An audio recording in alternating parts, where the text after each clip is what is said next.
You're like, this is the schedule. This is what we do.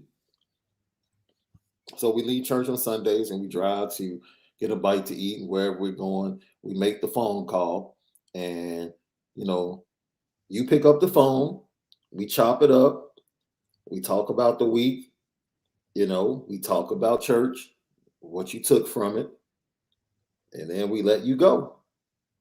And so she wasn't picking up. So my wife, man, this is so crazy. My wife was like, where's this girl at? So she goes inside this app on her phone.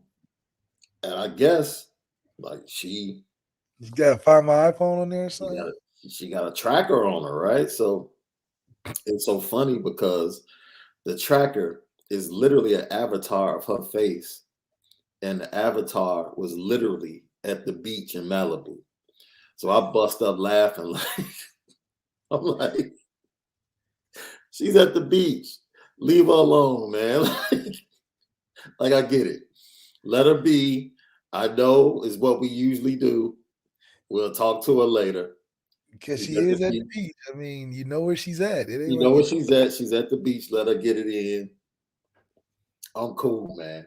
But that's one thing, that you have to understand. Like, you're used to the norm. And when things go away from the norm, it makes you feel uncomfortable, right? Yeah. And that's something we're witnessing right now with a lot of Notre Dame fans. At the end of our show on Friday, Cedric Irvin Jr. sent out a tweet, and then Ashley Gallagher, the big sister of Rodney Gallagher, sent out a tweet yesterday. And when she sent it out, I felt it. I felt it. And, it's a lot of reporting going on behind both of these young men, Rodney Gallagher and Cedric Irvin Jr., and what's been transpiring over the last couple of days and what took place. So I think we'll get to that today when things start to get outside of the norm. And, how should you react? It's the Lucky Lefty podcast. I'm Shaun Davis at SD2 Mics. That dude right there is the original Lucky Lefty himself, Malik Zaire. As always, we're brought to you and featuring Onora Whiskey. That's right. OnoraWhiskey.com. It's that premium American whiskey. OnoraWhiskey.com. And if you're going to drink, make sure you drink responsibly. And you might as well grab a bottle, because Marcus Freeman grabs it all the time. Marcus Freeman grabs it. That's right. All the time. All the time. That's his nightcap. It's the official nightcap of Notre Dame football. Woo, that's a tagline. Official nightcap of Notre Dame. And that's official nightcap of Notre Dame football. There you go. I'll take my 20% off of that, dude. That's a lot. All right. We can negotiate 20. That's funny. 20, 15. I'll take it. So, literally at the end of our show, which is a great show on Friday, go check it out if you haven't already. Hit that like button if you haven't done that already. But Friday, we were discussing and getting ready to close the show. It was the petty train. And news comes down that Cedric Irvin Jr., 2023 four-star running back, had decommitted. Sent out a tweet that he had decommitted from Notre Dame. And so we saw the tweet, we read the tweet, and it was like, yo. So in talking to a couple of people that I know, having conversations with Brian Driscoll as well about the people and the sources that he has. Conversation face-to-face between Notre Dame and Cedric Irvin Jr. and his family took place last week. At that point in time, Notre Dame let Cedric Irvin Jr. know that there was no longer a spot for him at Notre Dame. Now, all of this is coming from his side of the story. Notre Dame has not said anything about the situation, but according to people close to him and their camp, Notre Dame pretty much told him, nah. Now, he was taken into class early. He was recruited by the previous, he wasn't recruited by Dylan McCullough. Wait a minute. You're saying they told the kid we're good. That's what he's saying. Interesting. That's what he's saying. Now, my pushback on that is, knowing Marcus Freeman, I'm going to step out on a limb and say I highly doubt that Notre Dame would flat out tell him there is no spot for you. Now, I think that's a hard thing to say, even as a head coach. I don't think you just telling kids it ain't no spot. But I will say this: Notre Dame over the last few months, they have been implying that he wasn't a top priority. Going after Jaden Lamar, going after Jeremiah Love, and going after Richard Young now and bringing him on campus. Like, they're letting him know, like, dude, you're good. You're in the class, but we're going after better running backs. Like, there's a new running backs coach. He's come in. He's identified running backs in the 23 class, and he's been given the job to bring in elite running backs. Yes. Yeah. That's his task. And you wasn't on that trip either. No. And he wasn't on that list of things that he found, which makes the difference. What you have is a perfect storm for a lot of people to be upset. And I understand, because Notre Dame fans are like, yo, honor that young man's commitment. Like, he's done everything you asked him to do. He committed to the program. He was one of the guys in the 23 class that was actually reaching out to other recruits to help get them doing his job, part of the class. Absolutely. It's like, so honor that man's commitment. And I'm with that. I have not departed from that. But do we? But this is the perfect storm once again. Yo, can I tell you how I think it went down? How did it go down? Because I think it is a touchy situation. I believe the implications have been there. He saw the other recruits being recruited. There are 3 other backs. I'll step out on the limb. It's a pretty darn good chance that Jaden Lamar is going to commit to Notre Dame in a few days. Right? Yeah. I think so, but how many running backs are we taking in one class? But this is the thing. We just got Jabron Payne that's coming in the fall. Yeah. We already had Jadarian Price, who's already there. You always have Aldrich Estime. You already have Logan Diggs. Tyree is the only one that's graduating. The running back room is full. About 6 deep. It's full. But the task has still been given to Dylan McCullough to elevate the talent in the room. That's his task. So if Richard Young and you doing your job, trying to communicate with the best, if the number 1 running back in the nation says, yo, I want to come check you out. Yeah. When you going to say no? Yeah, you're not going to say no. When you going to say no? Not when your job is to make the room better. If your job is to make the room better, you can't say no to the number 1 quarterback or number 1 running back or number 1 anything in the class. You know what's crazy? Bro? It's almost like you go to high school and you have this crush, this one person that you always wanted to talk to, right? Yeah. The timing was just off. And then all of a sudden, she becomes available, but you happen to be talking to somebody else at the time. Mm-hmm. What do you do? Mm-hmm. You got to make a decision. You got to make a decision. Right? And this is the cost of doing business. This is the cost of Notre Dame taking their recruiting to the next level. Yeah, and when we weren't chasing after being better, we wouldn't even be in this situation because we would be comfortable with what we already had. Absolutely. So now, if we're going to live to the whole, we're striving for greatness, we're looking to build the right class with the best talent, this is what happens. Because I'll tell you what, Georgia had to deny some guys. I know Alabama does it every year. So this is what the top programs do. Clemson's done it. Ohio State does it all the time.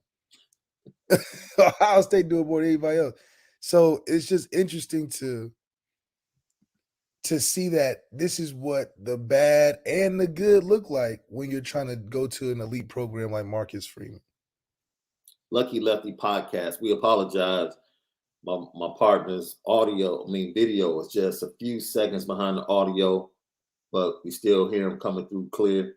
Yeah, let me come back in. Lucky Lefty podcast. And we're talking about what transpired this weekend with Cedric Irvin Jr. decommitting from Notre Dame. It's unfortunate, very unfortunate incident. You hate that it went down the way that it did. And we haven't heard anything from the Notre Dame side. And more than likely, you won't hear anything from the Notre Dame side concerning this situation. It is the perfect storm for everything just to kind of clash. And it's the cost of doing business. Like, if you want to get to the next level and do things at an elite level. And it's so funny because a lot of our fans, LL Nation, because I've been the one that's been cool with taking guys like we've had in the running back room already that might not end up being elite first round picks, second round picks. They're guys that really went in the third or fourth round, like Kyron Williams, because they were productive. And we always had a dominant offensive line. So I was always like, cool, look, we can have a productive running game because the offensive line is going to continue to be dominant. But let me tell you something, man. You guys were the ones to say, yo, why can't we just put 5-star running backs behind a dominant offensive line and make the run game better? You were right. I was cool with the way things were. You guys are right. Dylan McCullough comes in. Obviously, he's thinking the exact same way, and they're making that move. Jeremiah Love and Richard Young are head and shoulders better prospects than Cedric Irvin Jr. It's not even close. It's not even close. And Cedric Irvin Jr., his entire family, they love Notre Dame. His father was a former player at Michigan State, former coach. So maybe his father has a true understanding of the process and what's being done. But at the end of the day, that's still his son. And when he sees the disappointment in his son's eyes, I'm sure he takes issue with that. And I'm sure his mother takes issue with it. And I'm sure they really don't like how things went down. But Notre Dame has been implying that they want to move on at the running back position the way they've been recruiting over the last couple of months. It's been obvious. Like, oh, yeah, Jeremiah Love, Jaden Lamar. Oh, now Richard Young. It's like maybe they wanted him to get the picture and finally say, man, I'm out.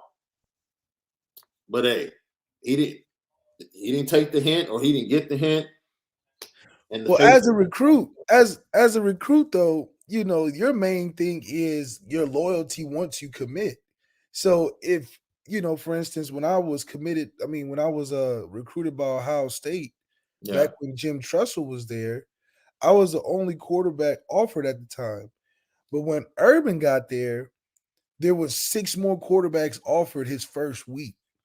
So I got the hint, not that he didn't want me, but he was recruiting more guys that he was interested in, So I wasn't upset about it, but I definitely wasn't thinking like, oh, he's recruiting guys in my position to make us all better. No, I was like, okay, clearly I'm not his number one guy. Let's go to somewhere where I can be the number one guy.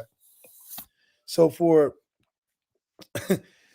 for our guy Cedric, and you're looking at the situation, if you're committed early and you're, doing everything to be a part of the class, and you start seeing guys that are ranked above you in the same position coming after and after you, if anything, I'm gonna ask the coaches, Marcus Freeman, hey, what's up? Are we looking for thunder and lightning, or are we looking for a whole new guy? So I definitely think if you're not asking the questions, that means that you just don't want to accept that reality. Yeah. Paul A says, agree with Shaun. Thank you for tapping in, Paul. Indy would not pull an offer outright, but let them know the playing time would be limited. I mean, just be honest with them. Like, look, we're going after these guys. It's already 5-6 deep now. So it might be better for you to go find a place where you can get playing time right off the bat. We're having an honest conversation. Because Notre Dame could be in a passive state of being where they're going to let you come, but they're not going to sit there and like make it seem as if you have a chance either. If you go in there first day and you see 5 of the running backs there, there's a situation. Notre Dame's not going to say, oh, you have to leave. But if you're getting 1 rep in practice, that's going to add up for you. Yeah. And you're going to be like, okay, maybe I should move on. And Notre Dame will be like, okay, if you want to leave, you can leave. If you don't, you don't. But this is where we are. So I think passively, in a passive-aggressive way, Notre Dame isn't going to tell you. They're just going to show you. Yeah. And we've seen this, right? We've seen this with the way Marcus Freeman came in and immediately elevated the talent on the defense side of the ball, recruiting just as the defensive coordinator. Now, as a head coach, he's expecting that of everyone else on the coaching staff. Like, he is not allowing someone just to be a decent coach and a subpar recruiter. Like, no, recruiting has to be a strong suit for you to be a coach on Notre Dame staff. On Notre Dame staff. Dude, Al Golden was just that. Look, you know what's going on. Yeah. With the whole Carnell Tate situation. Oh, yeah. Samuel and Pemba is coming in. Al Golden was just at the IMG Academy spring game. At the game. Like, yo, what's up? Yeah. What's good? And spoke to Carnell. Yeah. On his way to look at other people. Yeah. Like, man, Samuel and Pemba, we got you coming in, checking in with you. Want to let you know we want you. Oh, Carnell, by the way, what's up, dude? Yeah. You good? Yeah. You good? All right. We here. No, you don't back down. This is big boy recruiting, man.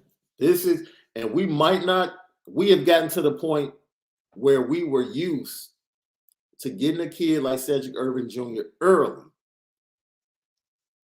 and being happy with that. Yeah.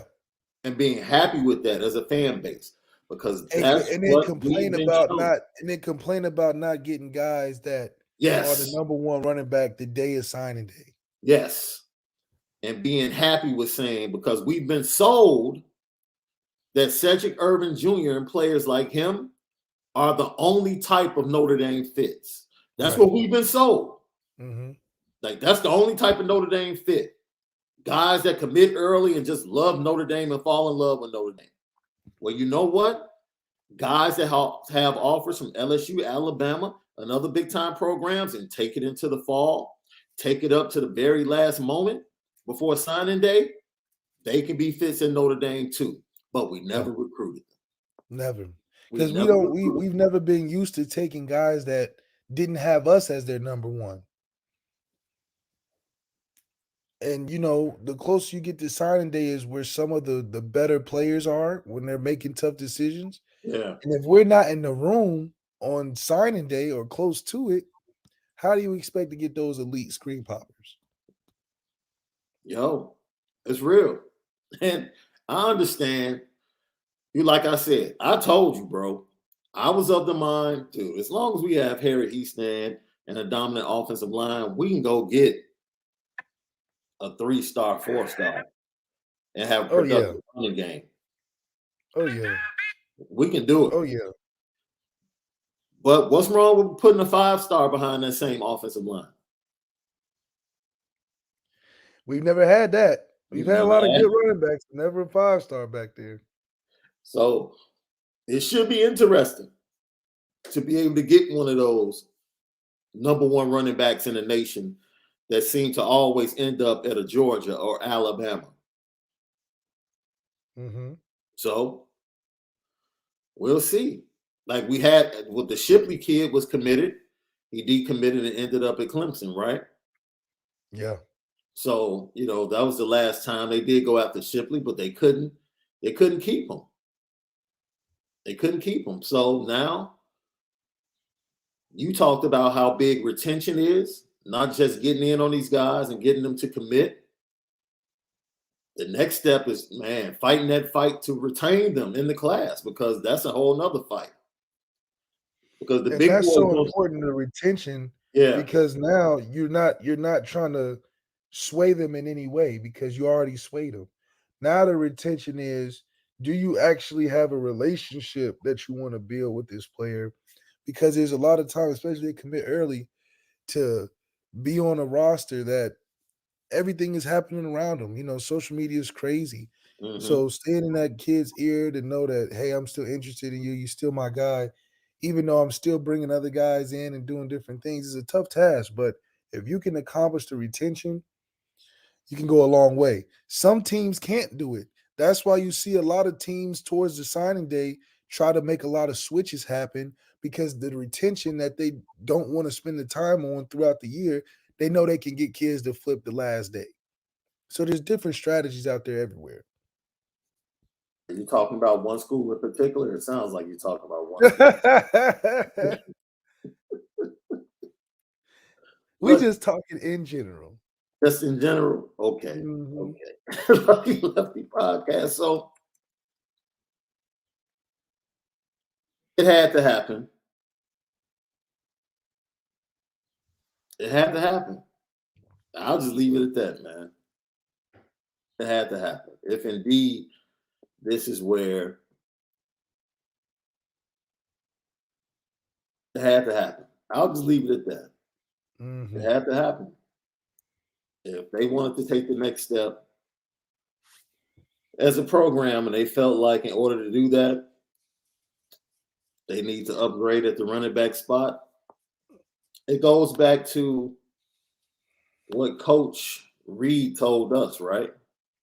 Yeah. Which was shocking. He said, when you're Notre Dame, there are literally only 40 to 50 kids good enough to play at your university every year. Think about that. Really think about that. It might sound arrogant, but you're saying the level we play football, there's only a minute group of men, young men, that can play it at this level in each recruiting class. That's right. But that's what you expect when you're a top 3 program, is you expect to only be choosing from a certain amount of kids to recruit, because you know that spending time on trying to recruit everybody is going to get you outraced by the teams that are focused on the primary and quality player. Yeah. And things have changed too. Because I venture to say, I thought about it, if the transfer portal wasn't as fervent as it is now in comparison to what it used to be, where kids had to sit out a year, would the coaching staff have said, we don't want to really put him through that? Right?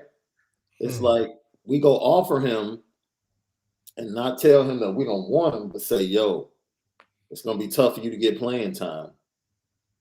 And you could come in for a couple of years and transfer. But then what you've been seeing from Notre Dame kids is that they don't want to leave. Yeah, kids ain't leaving. No, because once they get there, they want the degree. That's right. Why start at Notre Dame and not get the degree? So now you're locking yourself in for at least 3 years before you get a chance to transfer and then play. So it's like now, back in the day, you really had no choice if you committed because you lost a year and then you have to sit out. That would deter you from transferring. So you were kind of locked in. So with everything in the way football is changing, college football is changing, look, it's the best thing that could happen for both sides, keeping it a buck. When we take a step back and look at it, this is the best thing that could happen for Cedric Irvin Jr. Oh, 100%. The Florida schools and Michigan State come back into play. Maybe he follows his father's footsteps at Michigan State, which would be a dope story. So, and Notre Dame moves in the direction that they want to move in. And Notre Dame is moving unapologetically. We're not looking to be the program that's, we have tradition, we have gold standards, but we're not soft either, where we're just going to baby every decision that we make and try to make it always the politically correct decision. Yeah, there's some dirty stuff that happens in the game of recruiting and at this level of football. Yeah. But it's nothing of a personal thing. So that's why I think it is interesting to see what the conversation was like, where I'm pretty sure Marcus Freeman was like, you can't come here. It was more like the understanding of, look, we're trying to go somewhere. We loved when we recruited you, but we also recruited really well as well. And so other people want to come. So for where it is, they probably told him that you can look at other places and don't stop your recruitment. I doubt they said that you just can't come. That's a good point as well. And with his father being a coach and probably understanding coach speak, his pops probably knew what was up. Mm-hmm. When he got a chance to talk to people about it, he relayed the message. Like, ultimately what they were saying is there was really no spot left for my son, and they wanted to move in another direction.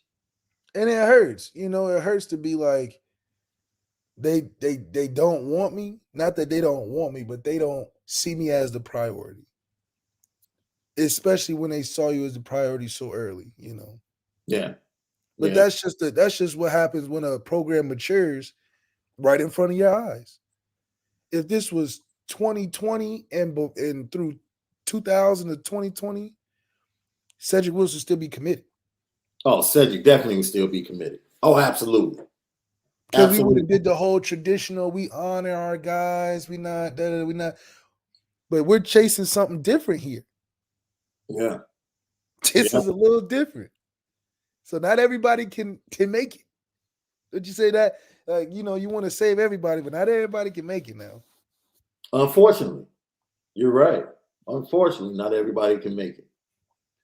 Georgia ain't taking no 3-4 stars. I tell you that. Yeah, I know that's right. Lucky Lefty podcast. By the way, before we transition, I am team oatmeal raisin, your team chocolate chip. I had the best oatmeal raisin cookie ever yesterday. Ever? Yeah. And shout out to Soul Sister Bakery in Chicago, man, that came to the church and donated cookies for a great cause yesterday in support of our scholarship fund. And dude, had to give him a shout out. I told him I would on the show. It's an amazing oatmeal raisin cookie. Of course, I think they're the best. You don't. I feel sorry for you. But otherwise, I'm only going to support it because you got it from the Soul Sister Bakery. Hey, man, good is good, man. You talk good is good. I don't care where you get it from. Good is good. You can't eat everybody's food, though. You ever felt explain that, though. Explain that. You say you can't eat everybody's food. Yeah, man. You ever go, and this might be like my bougie palate. I think I might have a bougie palate. Based upon like my grandmother and both of my grandmothers, paternal and maternal, and my mom. Like I go to barbecues and cookouts, and like the first thing I want to see is like how your food is procured and then taken care of? Is it covered? You know, do you just have, the aluminum foil off and flies, flying around the food? Yeah, quality of food, right? Yeah, that stuff matters, bro. Like, if I see open containers and nobody's really taking care of the food, I don't know if I really want to eat in that spot, right? And Okay. then the one food I really look at all the time to judge, all the time, is your baked beans. Really? Yeah, because if no one's eating the baked beans, you can't cook.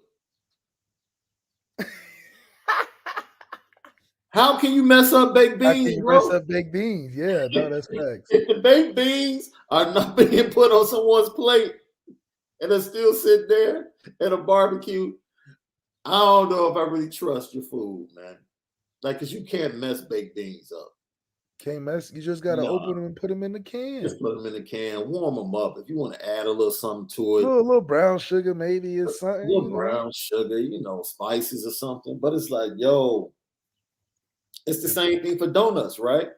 If you go into a donut shop and the glazed donut is nasty, don't buy anything else. Don't buy nothing else. No. Not even some orange juice. No. If you can't make a good glazed donut, you're not a donut shop. I don't know what you are. I don't know what you are. That's just a tip for Memorial Day weekend that's approaching for everybody. If you go to someone's house and the baked beans aren't being eaten, leave it alone. Run out of there. Let's run out. Order pizza. Absolutely. Lucky Lefty podcast. So, Rodney Gallagher, 4-star wide receiver, target for Notre Dame. Buzz over the weekend started building up. He had a decision coming up, I believe, on the 4th of July, along with Christian Gray. And he announced that he was moving that up to the 25th, I believe, this weekend. He sent out a tweet and said, "Decision day after thoughtful consideration with my family. I've decided to move my commitment date up to May 25th, which is this Wednesday. It will be at 3 p.m. at Laurel Highlands High School in the gym, and all the public may attend. Hope to see everyone there, and I'm very excited to announce where my destination will be." Now, this was troublesome for the Notre Dame staff. They put in work to try and get him to, because he was committed to come in June 10th through the 12th for a visit. They tried to get him to put it off and come back in for his visit. And obviously, based upon his tweet from yesterday,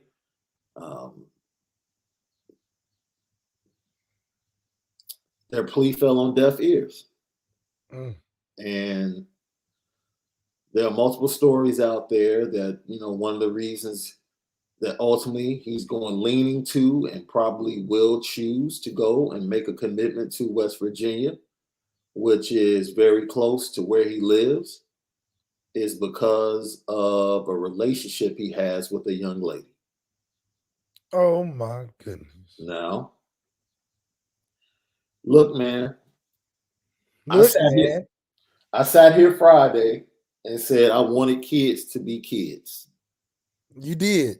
I said that. So I'm not about to turn around and blast this young man. But that's not a kid thing now. That's you know. I mean, that's, high school sweetheart. That's your girl.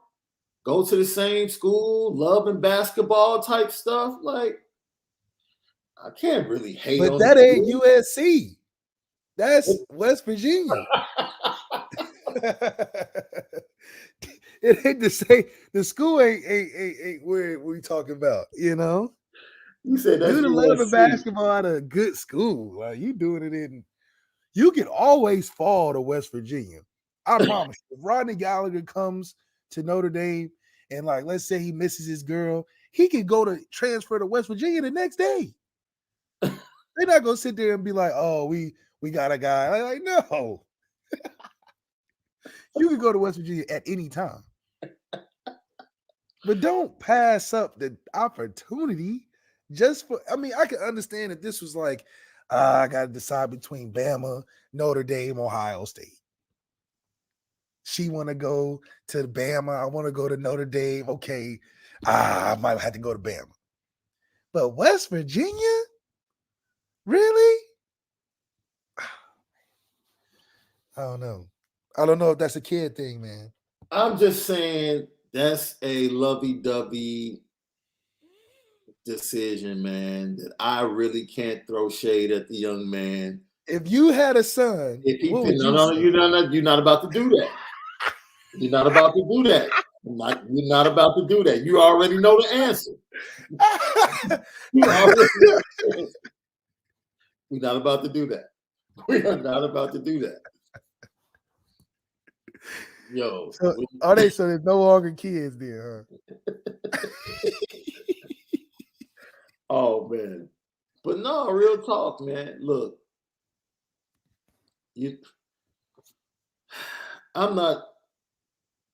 let me say this. So, of course, he puts out the tweet, and a lot of upset fans from different schools, Ohio State, Penn State, Notre Dame, are chiming in. So his big sister, Elisa Gallagher, chimes in, and she tweets out, let's see, I want to make sure. I need to get off social media because people just can't let a 17-year-old make his own decision and or genuinely be happy or support wherever he chooses to attend. Just wait for the announcement Wednesday and stop being annoying. And then she tweets out a picture of her and Rodney walking off the football field after the game saying, "Big sister first." Look, man, I understand. I don't understand. I understand. I do, man. He's young. He's young. And he's young. He's a really confident kid. He believes he's going to be great wherever he goes. He doesn't understand how that probably would be much better at Ohio State or Notre Dame. He does not understand the fact that he's not about to win at West Virginia. At all. I think that's so. You want to go into seasons being 4-8? Your shorty gonna have better season than you. So your shorty gonna have a better season than you, man. Don't do it. Because West Virginia girls basketball team nice, for real. But you know what it sounds like? It sounds like he has a lot of female influence when it comes down to this decision. I didn't hear any articles come out about some strong male voice in his life saying, hey, we're just going to take it slow and look at everything. So maybe Marcus Freeman got to come and get a nice in-home visit, bring the girlfriend, bring the sister, put the mom in there. And Marcus Freeman can go in there and do his thing, man. Just say, you know what? You can come and visit every couple of weeks. He can bring out the map. And he can show the distance between West Virginia and South Bend. So we got to get an NIL deal with South Bend. Get an NIL deal, get a card? Shoot, man. We can make that thing happen, man. Lucky Lefty podcast, boy, you are crazy. So, we still have Great House that we can get into the fold. Rico Flores and Notre Dame has a shot with both. One better than the other, in my opinion. Jay Lamar, we feel like is a really good shot to commit to Notre Dame. And then we're going to the month of June with a bunch of official visits. I put up a story about Charles Jagasaw, who, look, man, Notre Dame fans just have to be patient. I wouldn't bet my house, but if you give me money that's yours, I'll bet it that he comes to Notre Dame. I'm not a betting man. That's why I wouldn't bet my own money. But if you give me the money, if you gave me the money, bro, I would bet it. You bet it? I would bet it that he chooses Notre Dame. I hope, man. Absolutely. Now you might have to wait until August. But yeah, you can pretty much lock. Yeah. He's Notre Dame. He's Notre Dame's to lose. I'll put it that way. Okay, that's fair. I'm interested in seeing and just how the class is going to finish, because like we talk about, we're only taking 25. Yeah. And there's more recruits that we want with only a few spots left. And one of them is already locked. So it's really less than that. We really preserving one spot specifically for a guy. So if you think about it, we're looking for a quarterback, a receiver, I would say another superstar DN. That's 3 scholarships. We got 19 right there, and we got like 3 or 4 other running backs we want to commit. Right. You know, so it's gonna get hairy in the end. I think so as well. I think this signing day is going to be a little bit, last signing day was real chill. There was no drama. I think it's going to be a little bit more drama this decision day, this signing day for Notre Dame fans. There's some big guys we'll be waiting on to see either of them. Because I think Notre Dame is going to try to flip guys too during the season. What position do you think we're trying to really look to do that with? Well, flip kids? Yeah.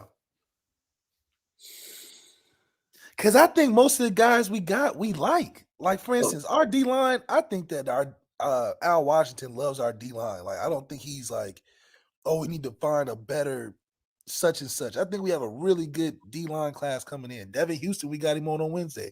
Mm-hmm. So, you got him on Spaces. You got him on the Irish Players Club this Wednesday. That's what you're saying? Yep.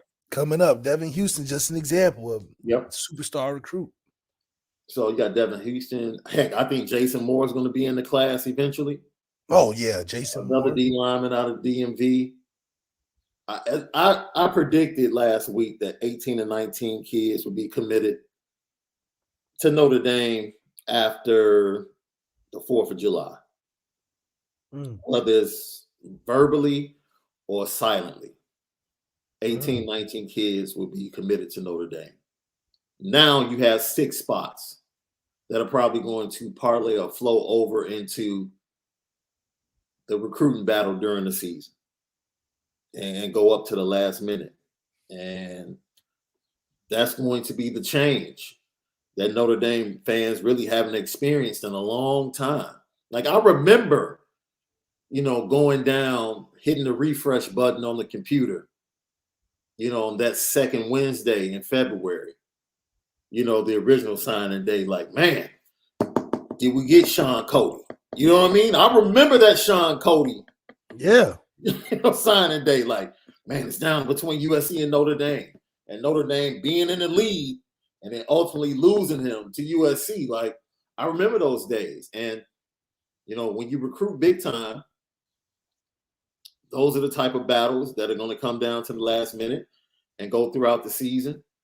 And, just like people used to flip big-time recruits from Notre Dame at the end, just like Alabama ends up flipping big-time recruits from people at the end, Notre Dame's going to be in the same boat. I think they're going to be on to some big-time recruits, and they're going to be working to especially at the wide receiver position, because even if they end up with 3 guys going into the season, if one of those 5-star guys becomes available, or if anyone decommits, you darn right Chancey Stuckey's going to be in on. Oh, yeah. You darn right. As he should. And I see people in the chat talking about he's P-whooped. Look, man, hey, I can't define somebody else's happiness. I know it wouldn't define my happiness as a football player, but that's his area. He's comfortable there. He's probably been to the campus. He's familiar with the people there. They show him love. He's a great basketball player in the area as well. And he probably, just like you said, Malik, not knowing the background, he probably wants that love, and to go somewhere else might be a sense of loneliness that he really that's doesn't want to possible. feel. That's definitely possible. He doesn't want to feel. So he's comfortable with that. So he needs to get comfortable with losing 5-6 games a year. And going to the in front of 12,000 sometimes when you playing Cornell on week 3.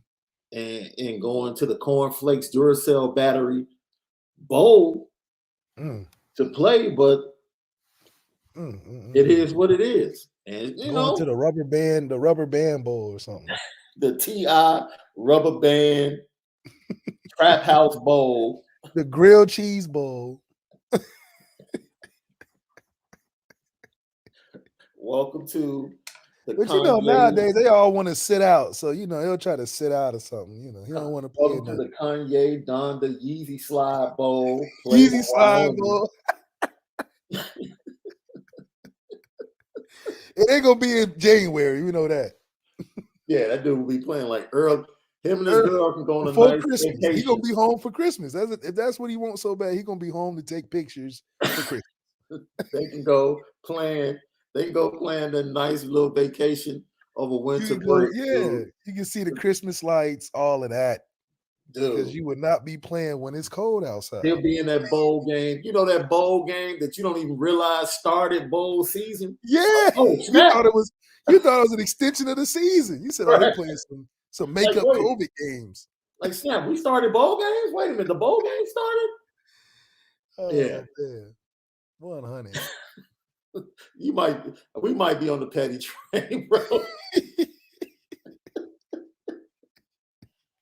Lucky Lefty podcast. Oh man.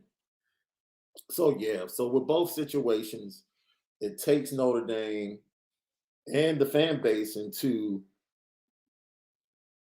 just a different place, man. Right? Yeah. Just a different place. We're just in a different place. We've never experienced Notre Dame and Notre Dame coaching staff wanting to recruit at this level. But this is where that perception changes, though, because now that's gonna spread through college football. Like, oh, Notre Dame not just taking anybody, right? Notre Dame, you might commit and still might not be committed. So that's gonna change that narrative. That look, you may get offered, but it's gonna be a process, just like it is at Alabama. Alabama may offer you, they're gonna tell you to come visit. You're not going to really know until you're there, so it's hitting Boise. Would it be dope if a record label sponsored a bowl?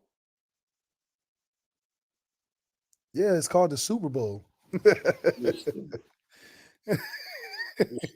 Rock Nation. Like if you had like the TDE. In the end zone, that'd be hard. TDE Compton. The Dog Pound Bowl or something, but Snoop Dogg. Right. Well, Snoop Dogg basically does it with his little kid leagues. What did you think about the news as we, get ready to get out of here? And thank you guys for joining us. Hope you had a great weekend. Look forward to talking more Notre Dame this week. It's a lot going on. Want to prepare you for the month of June as we get ready to go into the holiday weekend. Everybody stay safe, man. I'm up here in Chicago, bro. The Walmart that's literally around the corner from my house. I'm out in the south suburbs, Flossmoor, Olympia Fields, and security guard got shot trying to stop somebody from shoplifting. And it wasn't like they were trying to walk out with a 50-inch. You know what I mean, bro? Mm-hmm. Like, man, you getting caught with a Gatorade and you trying to shoot the security guard for trying to stop you. It's just madness. That's because you was thirsty, man. Yeah, it's just madness, man. It's madness. Everybody stay safe. What did you think about the news that broke that the Migos split up, bro? Oh, that's good promo. Quavo and Takeoff got their whole song together. Unc and Nephew or something. Unc and Few. So once they run it up with some controversy, they'll come back together with another song. You know how to rap. These days, there's no more gimmicks that are natural. These are all thought out, planned type of things. Because if you really beefing, the first thing you're doing, you're not going to Instagram and unfollowing somebody. So you're usually going to throw some shots. You're usually going to say something in the song. It's usually going to be a story breaking because that's natural. You going to unfollow somebody as the first kickoff of beefing with somebody? No. I got Michael Parks tapping in, losing 5 to 6 games a year will have you curled up in the shower crying. He might be cool. But the thing is, I'm getting his catches and being the number one target, bro. See, the only problem is though, what if freshman year you do well, you blow up, and y'all break up? Then what? Then what? If y'all break up freshman year. You know what? Let's give him credit. He could be pushing P. He could be pushing P. Oh, you know what I mean? He could recognize, let me stay local, keep her, blow up, get this NIL deal from a bigger program, and then bounce. He could be pushing P. He could recognize how football has changed. Because you can transfer. Yes. Like it's nothing. That's what we're saying. Like you can always go to West Virginia. Right. So, and he's at West Virginia, so you know they're going to throw him a lot of rocks. Throw him a lot of rocks. You know? Okay, I mean, hey, he could be like Jordan Addison. I think he probably saw Jordan Addison's path and was like, Pitt to USC, and you won the Blitnikoff at Pitt. Now you go anywhere with all the money in the world. Right. Now that's a great path, but you think he thinking ahead like that? I mean, he's playing Russian roulette. Because that's pretty smooth. No, if he's thinking like that, he could. I mean, yeah, you James Bond, brother. You done thought your way to some next level. I mean, you go to a lesser school, ball out, right? Yeah. Put up great numbers. Yeah. Maybe even win the Blitnikoff and then open your recruitment back up first year. I mean, coaches couldn't stop you. Yeah. Right? You're right. You're right. Man, that's something to think about. Maybe I have to take it back. In the spirit of Rodney Gallagher, do you think Allset left because of Cardi? See, okay, but you're dealing with people that make a lot of money. So it's a little bit more complicated. Lucky Lefty podcast. So, as we get ready to move on, last week we told you the one person, we gave you the one person that Notre Dame really, come on, Jay Henry, I'm not petty, man. I'm not that petty. I had a great weekend, so I'm in a good mood, man. I'm in a good mood. We talked a lot about Notre Dame and the top threes and most importance and who you might not want to lose, who has this value on the roster.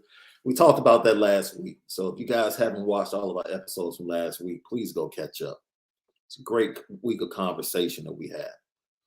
Now, nationally, we come off of Nick Saban and in his ranting and throwing Deion Sanders and Jimbo Fisher under the bus.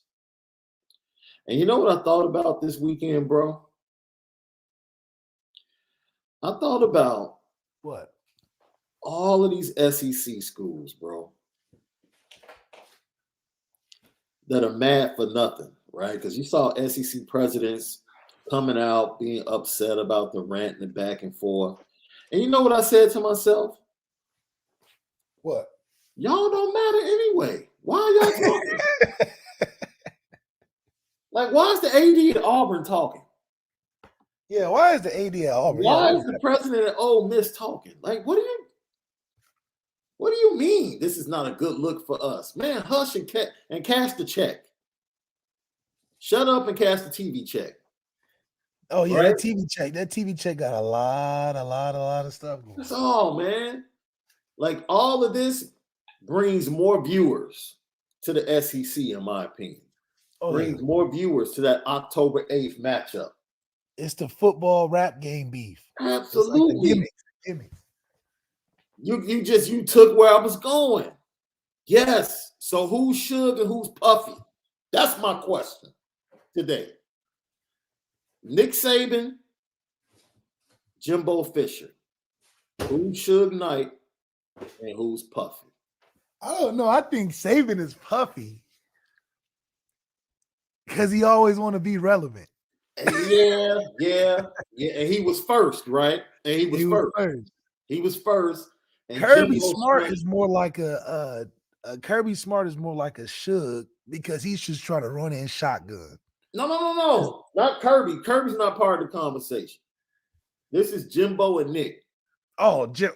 This is Jimbo and Nick. Because Jimbo is coming into it saying, man, look, if you want to be with a record label, with a producer, ain't dancing all in your video, doing Aflac commercials, come to Texas A&M.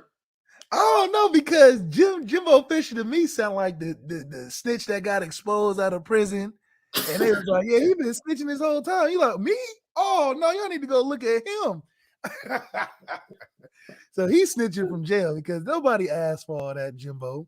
You just offering up investigations. You offering up how people don't like you. You offering up all type of stuff.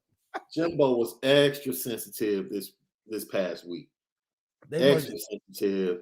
Nick is just kind of like, he's like Puff, man. He's like, take that. Straight up. Like, y'all cats don't need to be paying incoming freshmen. Take that. Yo, Alabama boosters, you see what they're doing. We need to get on our pay more. Pay more. Right. Pay more. Now, see, Nick was on his puffy.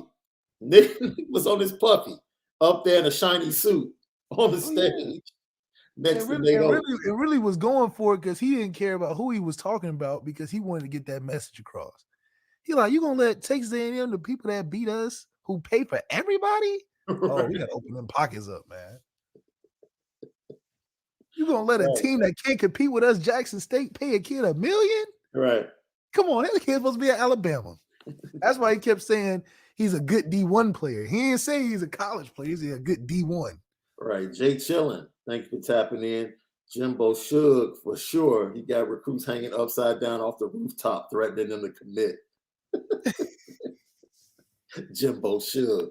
I like that. Oh, that cat, Jimbo Suge. I mean, he sound like a bitter girlfriend. Jimbo Fisher? Oh, man. Like he wanted to run the Instagram and get to just spilling beans. Jimbo's like the girl that you were with, broke up with, and then now she's telling everybody else how whack you were. Just because you mentioned that she wasn't your favorite ex-girlfriend. Right. You didn't mention that she was your favorite, so now she want to go out there and try to expose everything about you. Come right. on. And you're standing there like Jay, like it was all good just a week ago. You know what I'm saying? I tried to call you like on the side, like, all right, I thought we was good. No, right, okay. Right. And then I tried to be admirable with the breakup. I didn't you. I was like talking to you face to face, like, yo, I think we should go part ways. This is how I'm feeling. We can still be friends. You know, You told me it was all good, and now that's how we're acting. That's what we're doing. It's crazy, man. It's crazy. So shout out to everybody. Couple of updates. Caleb Beasley, 24, defensive back from Lipscomb Academy in Nashville, Tennessee, is going to be visiting Notre Dame on June the 5th. I got a story coming out of Irish Breakdown about that. Great conversation with him last night. And then his teammate is also a 24 target, linebacker Edwin Spielman. He hasn't set a date to come to Notre Dame, but look for that coming soon. Decision with Jayden Lamar, Great House. You got Richard Young coming in, Jeremiah Love coming in. June 10th through 12th, and the 19th through the 21st is going to be lit in the Bend. So everybody that's in the area, make sure when you see people around town, make sure, especially if you know who they are, give a head nod and say, what's up? Let them feel the love. Let them know what it's like to be in the Bend. Because it go a long way, man. It definitely goes a long way.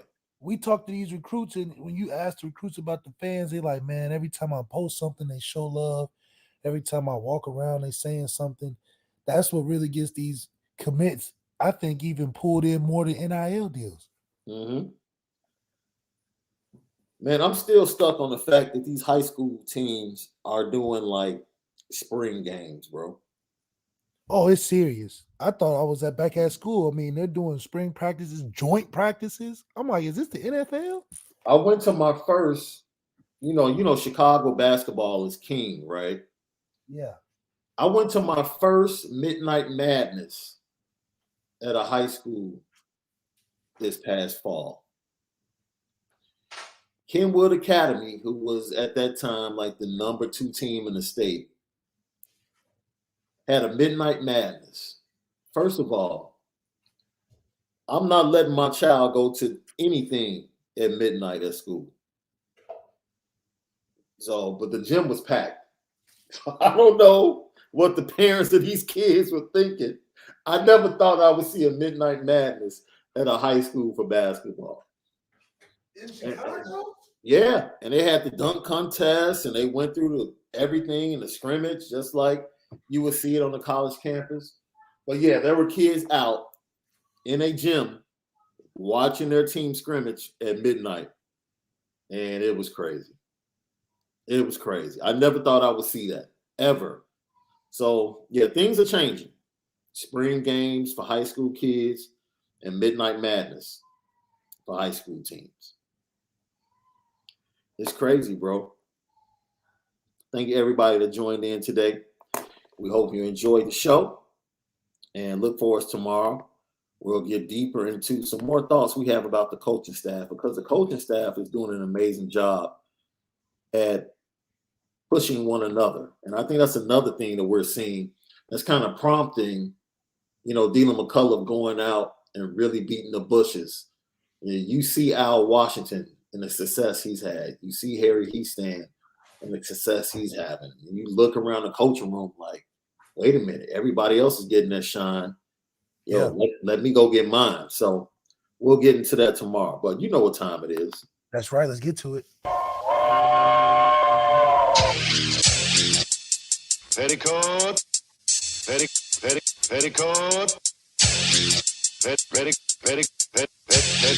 Petticoat Junction. It's time to get petty. Well, we did a good job executing.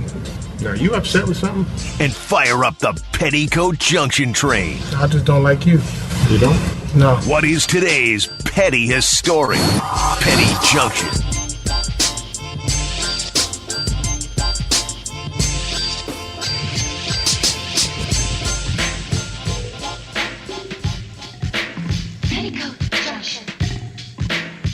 That's right. The Petty Train, Petticoat Junction, each and every day, pettiest stories of the day. And it's a serious matter, but I'm going to keep it light, man. Because, Josh Donaldson is going to go on the Petty Train, right? Of course, I'm putting him on the Petty Train. And not just because I'm a White Sox fan. And not because of, I'm going to stay above the fray. I don't have to mention racism at all, man. At some point, we just have to recognize we're all human beings. He's a bad human being. Like, we can go back before this Tim Anderson incident, and you talk to former teammates everywhere, every stop he's been, he's not well liked. He's just not. And he's just not a good dude. He's an agitator. He gets on everyone's nerves. And I'm not here to debate what he said and whether or not it was racist, but I will say this, man. Anytime you say something to somebody and they laugh, it doesn't necessarily mean they're laughing with you. They could be laughing at you. Specifically when you're dealing with people with cultural things and they feel like they might not be able to lash out the way they really want to at the moment without suffering consequences for lashing out or living up to a certain stereotype. So they'll laugh it off like, yeah, all right, man. But for you to consistently use that and the term you used to try and mock or make fun of by your own words, I was trying to have fun. trying to diffuse situations. Like, dude, that's an awful human being.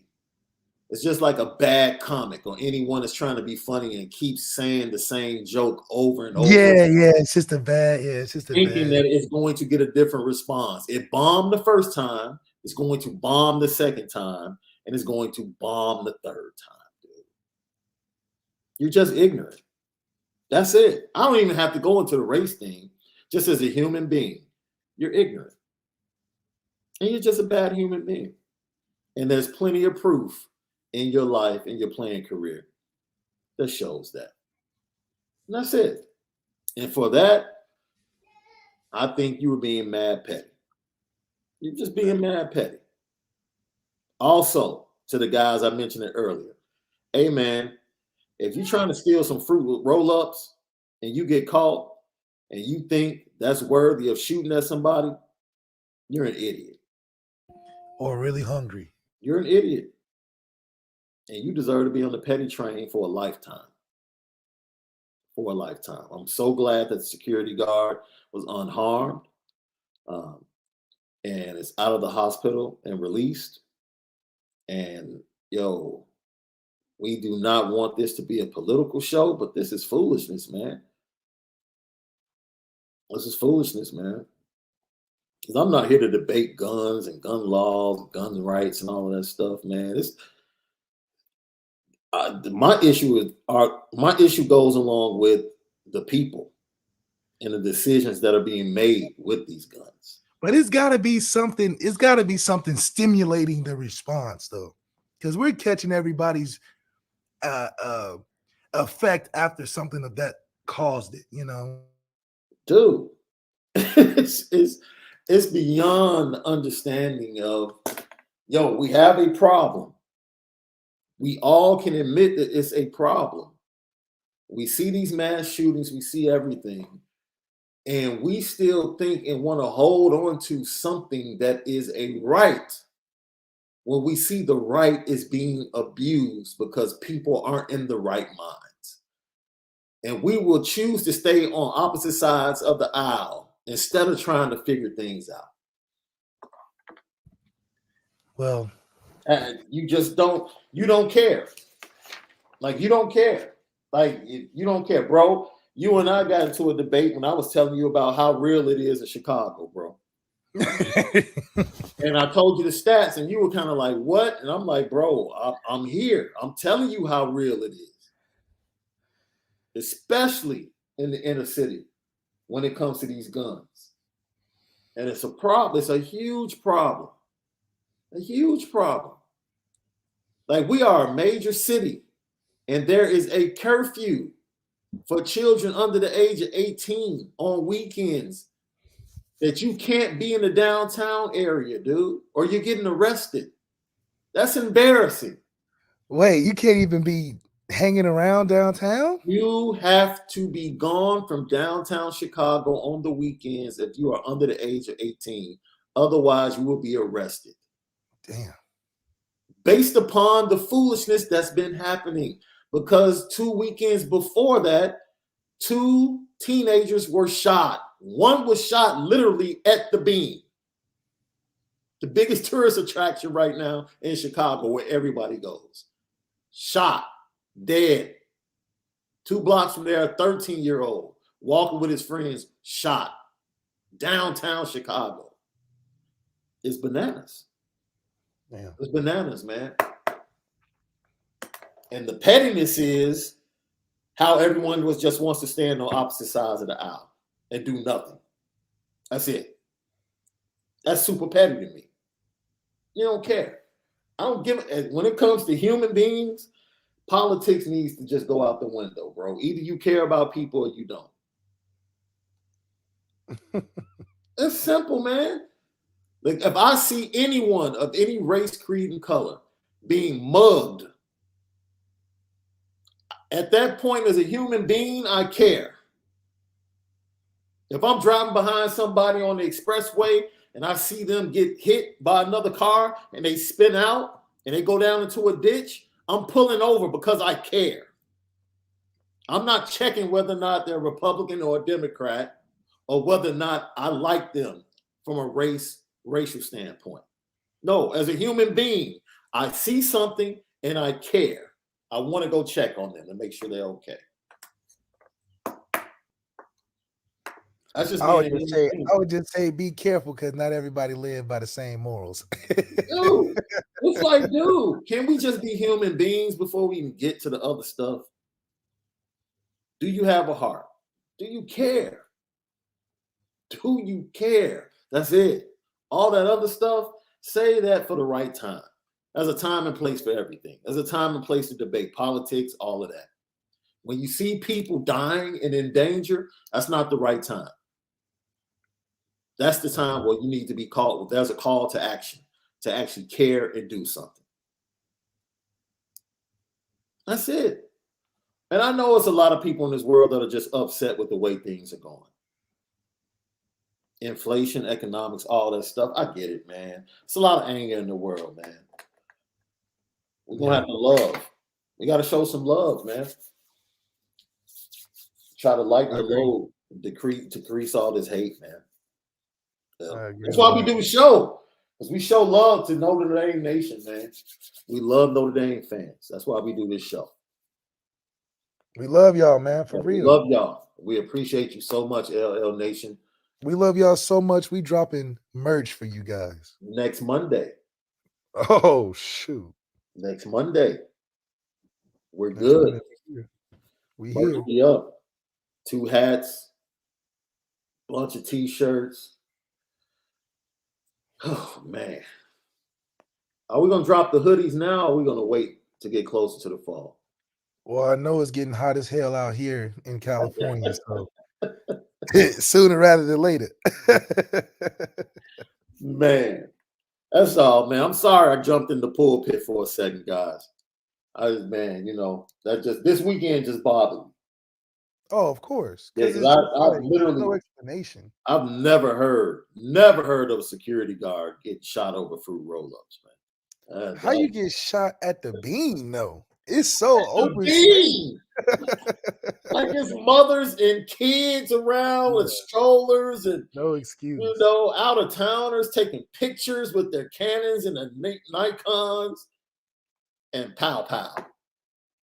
Yeah. It's like, man, it's crazy. It's like somebody getting shot in front of the new Rodney statue at the stadium. At the stadium. In the middle of the day, like right before the game. It's like, what? What happened? Come on, man. I don't know. So we'll be back tomorrow. Don't forget, Onora Whiskey, OnoraWhiskey.com is that premium American whiskey, OnoraWhiskey.com. Go tap in. Get you a bottle. It's the nightcap, the official nightcap of Notre Dame football. Facts. That's going to stick, bro. That's going to stick. That's going to stick. It's got to, right? The official way to celebrate a Notre Dame win. That's going to stick. I like that. Yes, sir. So for my guy, Malik Zaire, the Overtime Malik, I'm Shaun Davis at SD2 Mics. Hit that like button. Hit the like button. We appreciate you guys. We'll see you tomorrow, same time, for another edition of the Lucky Lefty podcast. Don't forget, spin it different.